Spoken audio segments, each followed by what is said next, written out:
우리 김익곤 목사님 모시겠습니다. 예.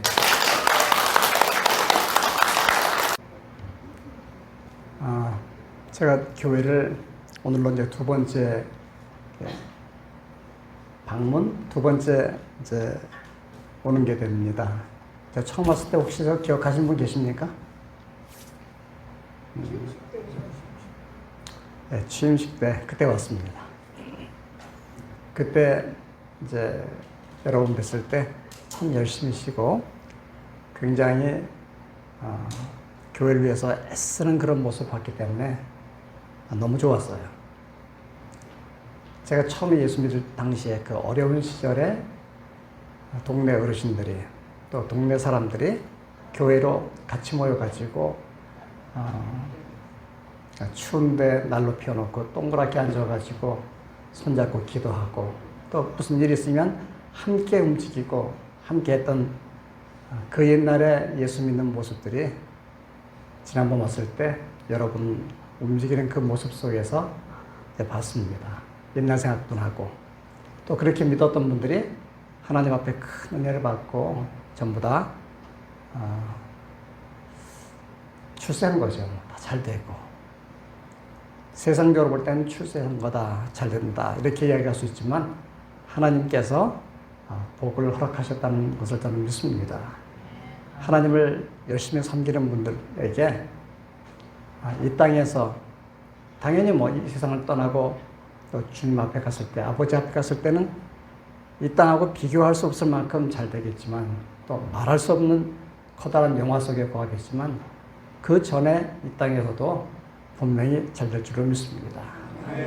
제가 처음 그 예수를 알았을 그때는 이렇게 말하면 좀 우습겠지만은 저는 하루에 밥 3끼를 먹을 수 없는 처지였어요. 하루에 밥 1끼 먹으면 제가 그날은 참 운이 좋은 날이었습니다. 한때는 제법 살 만큼 살았다 했는데 한순간에 쫄딱 망했거든요, 집이요. 제가 어린 시절에. 그러다 보니까 집에 쫄딱 망하고 나니까 아무도 옆에 없는 거예요. 좀 그럴싸하게 살만한 그때는 뭐 별의별 하다면 동네 강아지까지 다 모였는데 심지어는 벼룩이조차 없는 거예요. 그렇게 아무도 있지 않은 그런 가운데 거했고 그때까지는 저희 집안에 그 누구도 하나님을 알지 못했고 예수님을 알지 못하던 때였습니다. 아니 하다가 보면 아플 수 있잖아요. 그러면 그거를 어떻게 해결할 수 있을까라고 어린 제가 봤을 때 제 어머니는 넓은 마당에 제가 버텨 놓았을 때 제가 있는 그 자리에 저를 눕혀놓고 찬물을 입에다가 떠놓으면서 칼을 가지고 입을 벌려가지고 집어넣고 그 칼로 해가지고 통해서 물을 마시게 하고 그러면서 뭐라고 무슨 말인지 몰라요. 제가 뭐라고 하더니 칼을 꺼내가지고 휘 던지면 빙빙 날아가지고 땅에 딱 꽂힐 정도로 그러면 된대요. 어쨌든 안 죽었으니까 된 거죠. 그렇게 집안 내내 그 누구도 예수님을 알지 못하던 그런 사람이었는데 몰락하고 나니까 회복할 방법이 없는 처절하게 아주 어려운 고통의 시기를 제가 살았습니다. 아기 때인데도 불구하고 그 사실이 잊혀지지가 않는 거예요. 얼마나 힘들었는지. 그래서 혼자 살기 어려운 그런 상태 되니까 옆에 집에 같이 살아가지고 한 방 안에 14명이 잠을 자면서 그렇게 있었고 배가 고프니까 돌을 주워가지고 돌을 놓고 양은 냄비 그릇 다 찌그러진 거 놓고 그 밑에다가 불을 떼고 그리고 그 물을 끓이면서 거기다가 사칼린 그걸 조금 떨어뜨려가지고 그러면은 달콤하니까 이제 그걸 마시면서 배를 채웠던 그런 어릴 때 기억이 잊혀지지가 않아요. 벗어날 수 없는 그런 상태가 과거 제 어릴 때 상태였고 도저히 회복할 수 없는 그런 때였는데 제 인생이 확 바뀌어진 한 순간은 어떤 순간이었냐면 교회였어요. 누구도 교회를 가지 않는 그런 집에 속해 있는 제가 아들하고 저 혼자예요. 그런데 교회를 갈 수밖에 없는 상황이 되었어요. 돈이 없으니까 중학교 1학년 매달 내는 기성회비 1년 동안 제가 900원을 못 내가지고 담임 선생님이 저를 부르더니 종이에다가 쓰래요. 그래서 뭐를 쓰면 됩니까? 했더니 그 담임 선생님이 저한테 하는 이야기가 자기가 부르는 거를 받아 쓰래요. 그래서 불러주는 것을 제가 썼습니다. 글자는 쓸 줄 알거든요. 첫머리가 자퇴서. 그리고 쭉 하더니 자퇴 신청합니다 해가지고 도장 찍으래요. 그때가 12월 23일이었는데 방학하는 날이었어요. 그리고 이제 제가 이제 학교를 못 다녔죠. 제가 공식적인 대한민국 학력이 중학교 1학년 중퇴입니다. 그리고 그 다음 날부터 저는 이제 지금 있나 모르겠는데 삼설 아이스 빙고라고 하는 아이스케이크 공장에 이제 다녔어요. 그리고 한 달 만에 추워가지고 몸살 나가지고 제가 쫓겨났고, 그리고 또 이틀 지나고 난 뒤에 인쇄소를 가게 되었고, 인쇄소에서 일을 하게 됐는데 하필 그 인쇄소가 어떤 곳이었냐면 법률신문사 공무국이었어요. 거기서 일을 하다 보니까 맨 한문만 이제 보는 거예요. 한문 일을 하다 보니까 한문을 하나씩 배우게 되면서 어느 사이 약간 좀 어려운 한자도 볼 수 있게 되어졌고, 하루는 퇴근을 하려고 하는데 어떤 곳을 심부름을 갔다가 돌아오면서 퇴근을 하래요. 한국 나이로 중학교 2학년 때가 된 거죠. 그래서 돌아오는데 그 돌아오는 길이 여의도를 거쳐서 오는 길이었습니다. 그런데 이 여의도가, 그 넓은 여의도 광장이 차가 못 갈 정도로 사람이 정말 많았고, 그리고 웬 시끄러운 소리가 그렇게 나는지 1973년도였습니다. 혹시 여러분 1973년도 여의도에 사람이 엄청 모였던 사건을 여러분 혹시 아십니까? 빌리 그레엄 전도대회입니다. 거기를 통과하는 거예요. 근데 이 버스가 못 가는 거예요. 워낙에 사람이 많으니까. 그래서 내렸어요.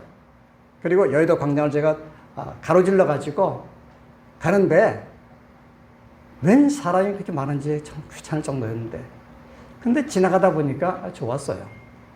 왠지 모르지만 괜히 좋고, 그래서 가다가 멈춰 서서 저쪽을 바라보니까 뭐 높은 연단에서 잘 보이지 않지만 누가 뭐라고 해대고, 그리고 또 카랑카랑한 목소리로 통역하는 그 이야기가 또 들리고, 그러면서 언뜻 들은 이야기가 빌리 그레함이라고 하는 분이 설교를 하시고 김장환이라고 하는 목사님이 통역을 하는 거였어요.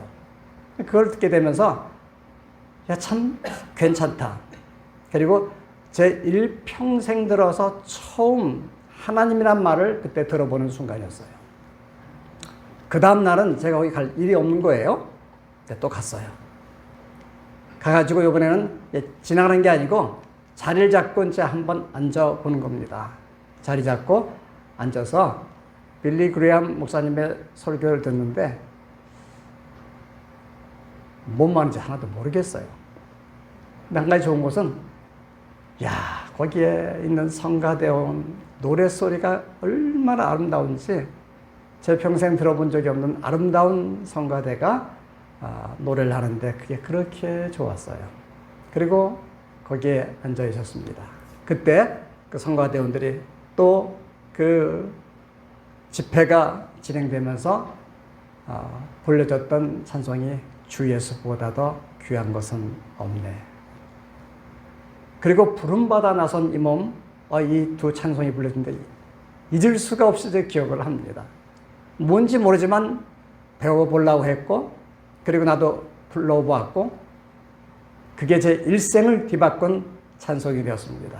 제 일평생에 완전 우상으로 가득 차 있던 제 집안에서 제 입술을 통해서 주 예수보다 더 귀한 것은 없네라는 고백의 찬송이 난생 처음 나온 때였고, 뭔지도 모르지만 부름받아 나선 이 몸 어디든지 가오리다. 그 찬송을 하게 되면서 그냥 좋아서 흥얼흥얼하고 하게 되면서 나도 모르게 그 찬송이 좋고 나도 그렇게 한번 살아봤으면 좋겠다는 마음이 속에서 하나씩 하나씩 올라오기 시작되어졌습니다. 그 바람에 제가 이렇게 목사가 된 거 아니겠습니까? 입술 한 고백이 정말 얼마나 가난하고 얼마나 찢어지게 어려웠던지 제 평생의 꿈은 탈출하고 싶었어요. 너무 어려웠기 때문에 제가 어린 나이에 나도 모르게 했던 하나의 순간적인 행동은 비가 막 쏟아지는 그때 저는 한강까지 제가 걸어갔어요. 제1한강교, 제3한강교가 제1한강교, 용산에 있는 그 한강대교인데까지 걸어가서 빠져 죽으려고. 너무 힘드니까 그냥 죽어버리고 말자 하는 마음으로 갔는데 가보니까 세상에 그 노란 황토물이 흘러가는데 이게 겁나는 거예요. 근데 한 가지 더 속상한 거는 죽는 건 죽겠는데 내가 지금까지 어떻게 살았는데 얼마나 어렵게 살았는데 그걸 빠져가지고 죽고 나면 난 그 다음 뭐야? 또다시 그렇게 되면 난 어떻게 해? 라는 그러한 생각이 갑자기 들어오기 시작했어요. 너무 억울할 것 같아요. 죽고 난 뒤에도 힘들면 살아서 힘들고 죽어서 힘들고 이게 뭔 짓이에요? 요거는 해결한 다음에 다시 한번 오자 해가지고 제가 돌아왔어요. 빌리그레암 집회를 끝내고 난 뒤였습니다. 그리고 와서 뭐 알아볼 방법이 없는 거예요. 그러다가 제가 사는 동네가 산동네였는데 그 동네에 보현사라고 하는 절이 있었어요. 보현사라는 절에 주일마다 4번 오면 시계를 준대요. 주일학교 비슷한 거죠. 갔어요. 주일마다 꼬박꼬박 빠짐없이 갔는데 저는 분명히 다 갔는데 그때 꼬박꼬박 오지 않은 아이가 시계를 받는 거예요. 그래서 제가 막 화가 나서 따졌어요. 나는 안 빠졌는데 왜 난 안 주고 저에게 주냐 했더니 쟤는 그 절의 신도회장 딸이 돼요. 그럼 왜 그런 말을 했는지. 근데 제가 하는 말에 대해서 뭐라 대답도 그냥 이제 쫓겨났죠. 그래서 여긴 올 때가 아니다. 제가 그리고 그날로 거기하고 이제 담을 쌌습니다. 갈 데가 없었어요. 근데 제가 학교를 그만둔 그 당시가 어떤 당시였냐면 제가 사실은 초등학교 졸업할 때 저희 학교 학생이 한 10,000명이 넘었어요. 대한민국에서 두 번째로 많은 큰 학교였어요. 제가 거기서 전교 수석하고 수석으로 졸업을 했습니다. 중학교를 다니는데도 불구하고 거기서도 전체제 1등을 하고 그렇게 했는데 900원이 없다고 담임이 그냥 퇴학을 시키는 마음에 퇴학을 했거든요. 제 마음속에 내가 좀 억울하다. 내가 공부를 못한 것도 아니고 공부 한번 해보자. 근데 방법이 없잖아요. 그래서 그때 제가 선택한 건 뭐였냐면 인쇄소를 다니면서 4,500원을 제가 한 달 월급을 받았는데 첫 월급으로 이제 어머니 속옷 사주는 거라고요. 속옷 사드리고 물어보니까 그렇게 이야기하기를 그렇게 했어요. 그리고 남동 가지고 청계천에 가가지고 사전하고 동화 에센스 딕셔너리라고 그 사전하고 그리고 또 하나 국사책 사가지고선 집에 와서 밤을 새면서 읽고 공부를 하기 시작하는 거예요. 가만히 보니까 공부한 사람들은 잘 사는 것 같더라고요. 공부해보자. 근데 안 돼요. 하지만 길을 쓰고 공부를 했습니다. 그러다가 이 영어를 뭐 혼자 애를 쓰고 해본들 아는 게 있어야죠. 아는 말이. 그래서 고민하다가 글자 하나를 보니까 뭐 잘못하면 excuse me 하는 글자가 있길래 그걸 외웠어요. 그리고 제가 일했던 곳이 명동 근처에 있었는데 7시에 퇴근하면 조금 더 먼 길을 걸어가지고 버스 정류장을 엉뚱한 데까지 가가지고 혹시 여러분 세종호텔 아십니까? 명동 세종호텔이 있는데 그 명동 세종호텔 앞에까지 제가 걸어갔어요.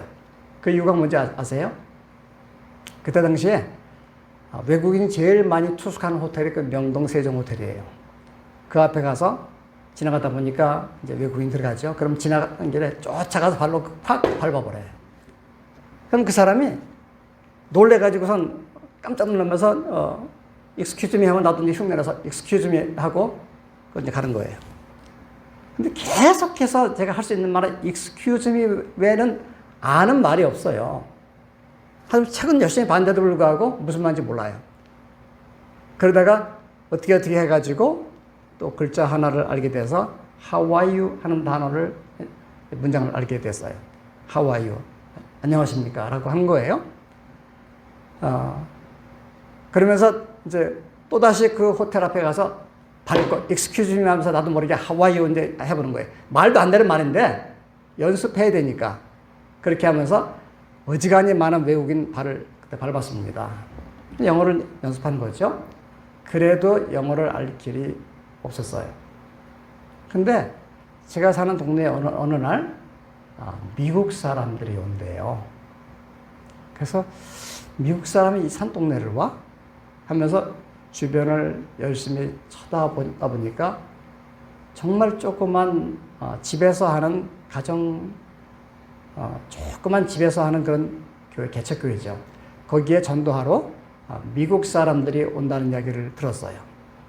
그래서 그 미국 사람 만나러 그 교회를 이제 갔습니다. 갔더니요, 진짜 있더라고요.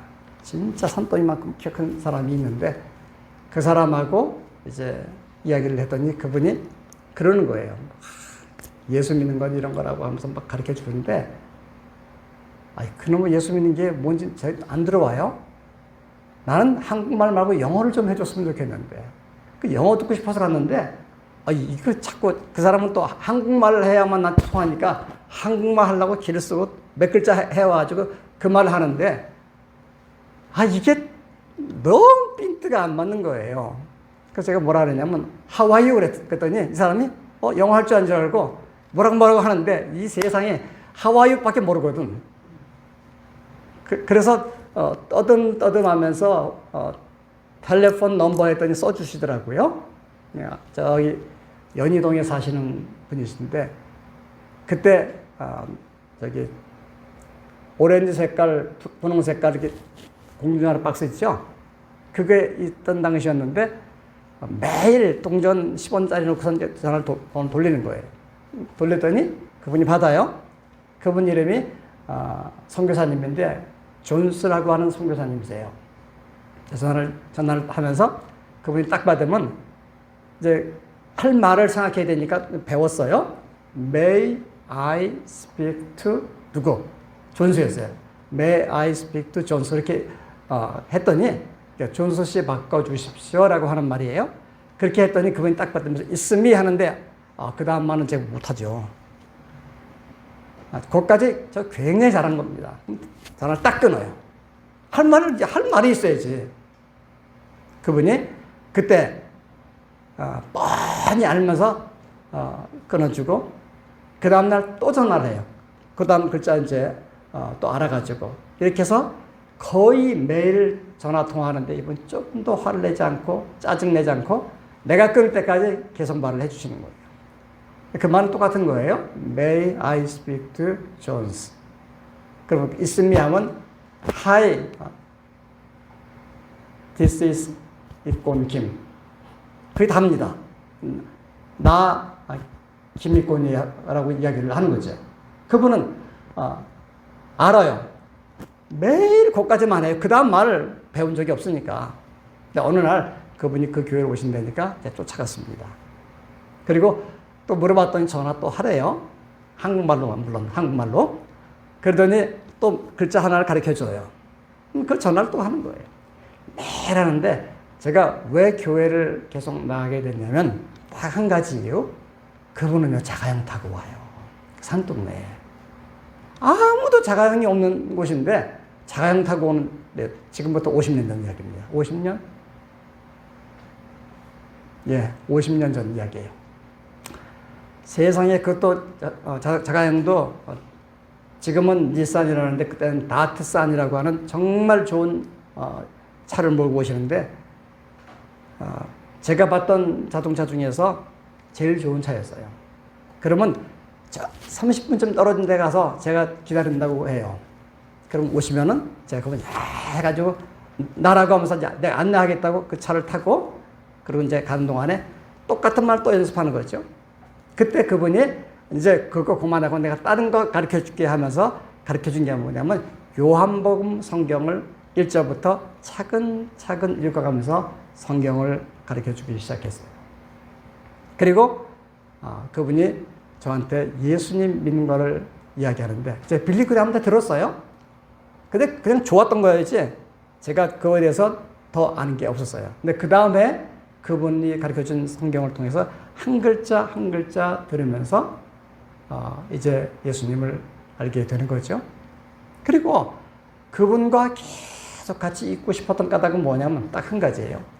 자가용 타고 싶어서. 세상에 제가 1년 지나도록 자가용 보는 사람 그 사람 하나밖에 못 봤으니까 그 사람하고 가까이 있으면 자가용 타는 것 같아요. 탈 수 있을 것 같아요. 그리고 이야기를 들어보니까 이분은 미국 텍사스라는 곳에서 오신 분이에요. 1952년도에 대한민국에 6.25 참전용사로 오셨어요. 그리고 전쟁 끝내고 미국 돌아갔다가 1954년도에 다시 한국으로 선교사로 오신 거예요. 그분하고 이야기를 하면서 야, 미국에서 오신 분 나도 미국 비행기 한번 타볼 수 있지 않을까? 자가용도 내가 몰 수 있고 그리고 미국에 가는 비행기도 나도 탈 수 있겠고 이게 제 마음이었어요. 그래서 열심히 가까이 하는데 그때 어떤 분이 이렇게 말씀하는 거예요. 공항에 10번 가면 11번째는 나간 사람이 이제 비행기를 타고 나간다는 거예요. 그 말이 사실인지 모르겠지만 그 말 듣고요. 누가 공항에 미국에서 온다면 제가 깊은 버스 타고 그래가지고 김포공항 가가지고 안내하고 이거를 계속했습니다. 근데요. 아까 말씀드렸지만 저는 먹을 게 없던 사람이었어요. 또 이렇게 누워있을 만한 집도 없는 사람이었어요. 그렇게 어려운 형편의 저의 모습이었는데 그분들하고 같이 만나가지고 교제를 하고 성경을 배우고 기도를 하면서 특별한 건 몰랐는데 세월 지나고 보니까 내가 상당히 괜찮은 사람으로 뒤바뀌어 있는 제 모습을 발견합니다. 그리고 17살이 됐을 때 그때 제가 미국에서 전도하러 오는 팀들이 오게 되면 그 사람들이 한 설교와 전도하는 걸 제가 통역하러 다녔어요. 그 사람이 뭐라고 하면 나도 통역하고 사실은요 제가 알아서가 아니고 그분들이 뭐라고 하면 나는 내 말 하는 거예요. 아무도 몰라 뭐. 근데 제가 미국 사람들 같이 있었다고 하니까 내 영어 잘하는 줄 알고 제가 그랬잖아요. 중학교 1학년 중퇴라고요. 그분들은 뭐라고 막 하는데 하라고 하니까 에라 모르겠다고 당신은 당신 말하셔 난 내 말하셔. 어차피 나는 뭐 이제 선교사님들이 가르쳐준 성경 그 말을 아니까 그대로 하는 거예요. 근데 내가 엉터리 한 거를 좀 눈치챘는지 그분이 종이를 하나 주면서 내가 요 말할까 너 요거 해라. 여기는 영어로 되어 있고 여기는 한글로 된 거 그래서 그거 받아가지고 이제 그분은 그분 말하고 난 옆에 거 하고 이거를요 1년에 수백 번씩 하다 보니까 어느 사이에 한 3년쯤 지나고 나니까요. 진짜 제가 말을 할 수 있게 되더라고요. 그러면서 계속해서 나도 모르게 영어 잘하는 아이라고 소문이 나게 되어지고 사실 몰라요. 근데 영어 잘하는 사람이란 소문이 나면서 제가 무슨 생각을 했냐면 나는 영어 잘하는 사람이야. 나는 언젠가 저 비행기 탈 거야. 근데 그때까지 저는 사실은 학교를 못 다니고 인쇄소에서 일을 하는 그런 형편이었어요. 교회에서. 저 같은 사람을 모아놓고 야학이라 그랬죠. 그 학교를 한 그것이 있었어요. 그때 영등포에 있는 곳이었는데 거기를 제가 갑니다. 밤에. 일 끝나고 이제 가는 거예요. 가서 공부를 쭉 하는데 가보니까 저 같은 사람 10명이 모여 있더라고요.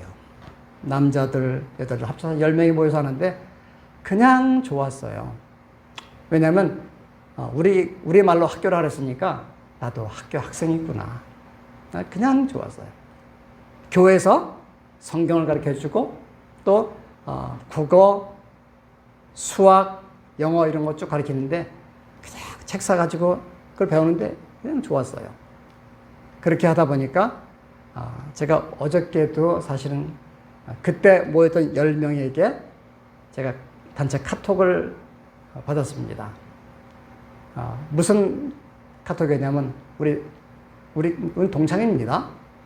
뭐 일반 무슨 고등학교도 아니지만은 우리끼리 동창이에요. 동창회를 하니까 어디서 모여 주십시오라고 한 카톡이 왔는데 어딘지 아십니까? 아틀란타, 조지아주, 미국의 조지아주 아틀란타라는 도시에 있는 서울 순두부집. 저보고 오래요. 그리고 먹는 걸 사진 찍어서 올리는데 그걸 딱 보니까 세상에 그때 10명 중에서 8명이 가 있는데 지금 거기에. 다들 한 자락씩 다 하고 있는 사람이에요. 다들 아무것도 없는 그런 처지였어요. 우리에게 성경을 가르쳐 주시던 그분이 이렇게 이야기했던 걸 기억합니다. 너 어머니 홀어머니 모시고 그리고 형제도 없이 잘 집도 없는 내가 잘 되겠냐? 그리고 너한테 시집 올 여자가 있겠냐? 중학교 나이였어요. 듣고 보니까 그런 것 같아요. 그때 그분 이야기가 목사님이죠. 목사님 이야기가 기도해라. 어떻게 해요? 네가 결혼하고 싶은 여자를 요런 여자를 주십시오라고 써가지고 그대로 기도해라 라고 기도를 이야기하길래 제가 그날부터 기도했습니다. 나도 결혼해야 되잖아요. 뭐라고 이제 기도했냐면요. 하나님, 제가 중학교 1학년 졸업 다니는 사람인데 하나님, 제가 어떻게 하면 잘 될까요? 특별히 자식이라고 낳게 되면 영어 글자 한마디로 가르쳐야 되는데 나는 학력이 이만큼밖에 안 되니까 하나님, 제가 대학교 나온 여자하고 결혼하면 좀 안 되잖아요. 미안하니까. 그때 대학 가기 힘들었어요. 고등학교만 나오면 족합니다. 이런 식으로 이제 기도를 하는데 그랬더니 제가 결혼했는데 저기 있는 저 사람이 제 아내인데 그 기도대로 된 사람이 저 사람이에요. 그리고 제 세월 지나고 보니까 어떻게 말씀드려야 할지 모르지만 세상에 부러울 것이 없는 삶을 살았던 것입니다. 제가 조금 전에 제가 그동안 탔던 비행기 마일리지를 체크를 했는데 보니까 98만 마일이었습니다. 98만 마일이면 얼마큼인지 아세요? 세계 한 바퀴 도는데 전 세계를 한 바퀴 도는 게 3만 마일이 안 돼요. 전 세계를 30바퀴 이상 돌아간 거죠. 가끔가다 제 비행기를 타게 되면 비행기 승무원들이 그래요. 아이 손님, 저보다도 비행기를 더 많이 타셨어요. 아무나 가능할까요? 전 도저히 꿈도 꿀 수 없는 그러한 형편이었는데 그러나 한 가지, 목사님이 여기서 배워. 그리고 목사님이 기도해.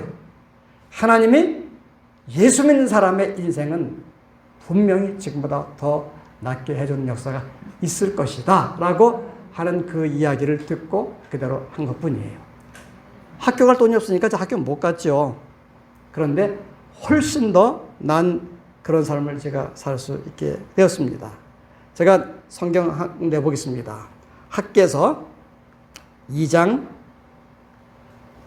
6절인데요. 구약성경. 학교가 아닙니다. 학계. 구약성경 학개서 2장 6절 말씀입니다.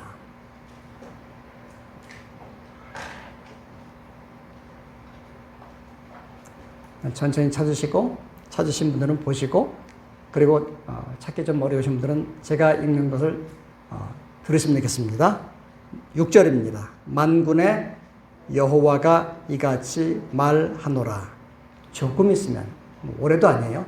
조금 있으면 내가 하늘과 땅과 바다와 육지를 진동시킬 것이요.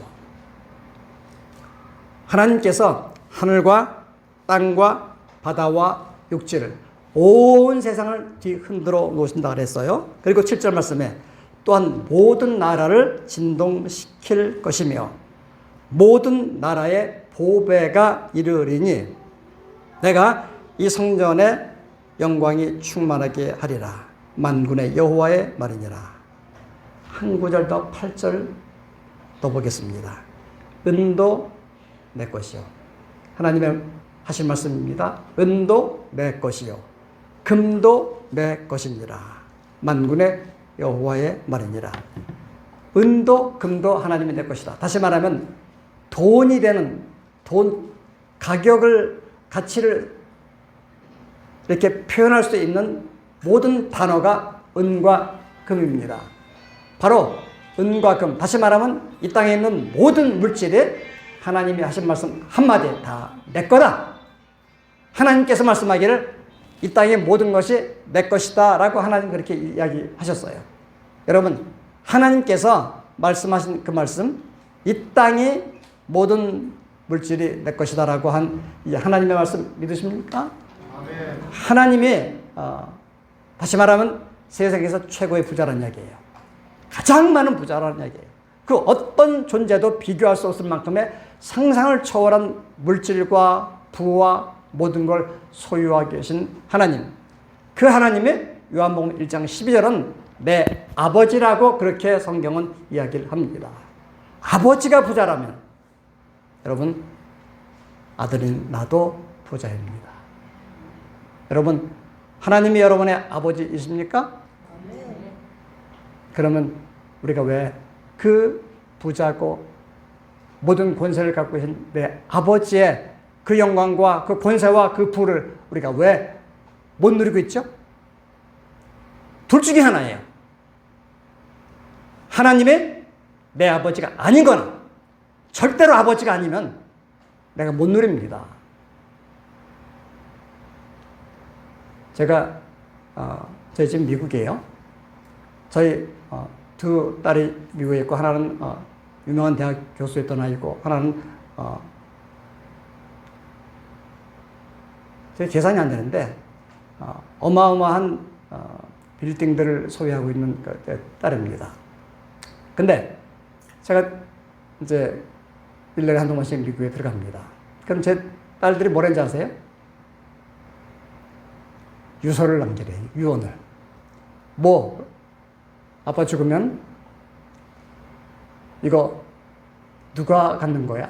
그러면서 이제 아빠 죽으면 이것은 우리 둘이니까 둘이 가져가는 거지? 뭐 이런 식으로 이야기를 하는데 약간 기분 나쁘긴 하지만 맞잖아요. 아버지의 것은 자식의 것이죠. 그런데 옆에 집에 사람이 저한테 그렇게 이야기할 수 있겠어요? 아저씨 돌아가시면 그거 내 거예요? 씨알도 안 먹히는 이야기죠. 한 대 진짜 얼굴 맞을라나? 자식은 아버지가 소유한 것을 누릴 수 있는 그런 특권이 있는 거예요. 여러분이 그러한 특권, 권세를 누리지 못한다고 한다면 그 아버지, 그 하나님이 내 아버지가 아닐 수 있다는 거예요. 근데 그분이 내 아버지다? 그런데 내가 지금 안 누리겠다? 그렇게 하지 못한다? 그것은 또 하나의 이유가 있습니다. 사실은 아버지 갖고 계셔. 나는 지금 내가 열심히 노력해가지고 독립해서 할 텐데 때가 되면 주십시오.